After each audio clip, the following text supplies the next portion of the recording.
Сәлеметсіздер ме оқырмандар, есімім Гүлдана Жанәліқызы. Бүгінгі айтатын тақырыбым қанның қоюлығы. Емханаға барған кезде, болмаса поликлиникаға барып анализ тапсырған кезде, мейірбикелер сіздерден қан алып жатады. Сол кезде сіздің қаныңыз қою екен деген сөзді көп еститін шығарсыздар. Сол қанның бір ауыз сөз қою деген сөзіне бола, көп адамдар ем іздеп кетеді, өз беттерінше дәрілер ішіп кетеді, аптекаларға барып дәрігердің нұсқауынсыз. Енді қанның қоюлығын біз қалай анықтаймыз? Бір анализ тапсыру арқылы қанның қою екенін білеміз бе? Әрине біз қан арқылы қанның қою екенін біле алмаймыз. Себебі қанның қоюлығын анықтайтын өзінің параметрлері болады. Яғни анализ тапсыру арқылы білеміз. Қандай анализдер? Яғни біз жалпы қан анализін тапсырған кезде өзінің көрсеткіштері болады. Гемоглобинге қараймыз, тромбоцитке қараймыз, эритроцитке қараймыз.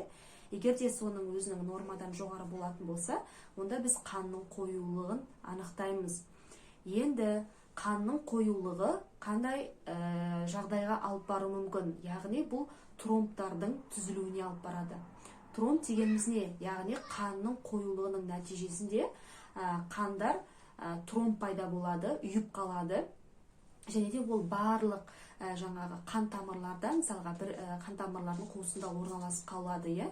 Қандай да бір жағдай бұл қан қысымы көтерген кезде, болмаса самолетпен ұшқан кезде, ауырған кезде, ол сол тромб үзіліп, адамның жаңағы легочный артерия дейміз, өкпе артериясына болсын, миға болсын барып, қонып өзінің инсультқа, болмаса жаңағы внезапный смерть деп айтамыз, сондайға алып бару мүмкін. Енді дәріні қай кезде ішеміз, қандай дәріні ішеміз? Дәрігердің тағайындауы бойынша антикоагулянттар және антиагреганттар деп екі топқа бөлінеді. Бұл антиагреганттар мен антикоагулянттың өзін берген кезде ауруға байланысты, аурудың дәрежесіне байланысты тағайындалатын дәрілер болып есептеледі. Өз бетінше қабылданған дәрі мұрыннан қан кетуге, асқазан ішек жолдарынан қан кетуге, ойық жараларға, түрлі асқынуларға алып келеді. Сол үшін өз бетінше емделудің, дәрі қабылдаудың ешқандай қажеттілігі жоқ.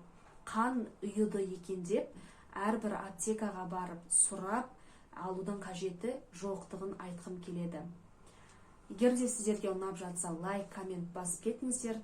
Қазақша контенттің жақсаруын сіздермен бірге атсалысайық.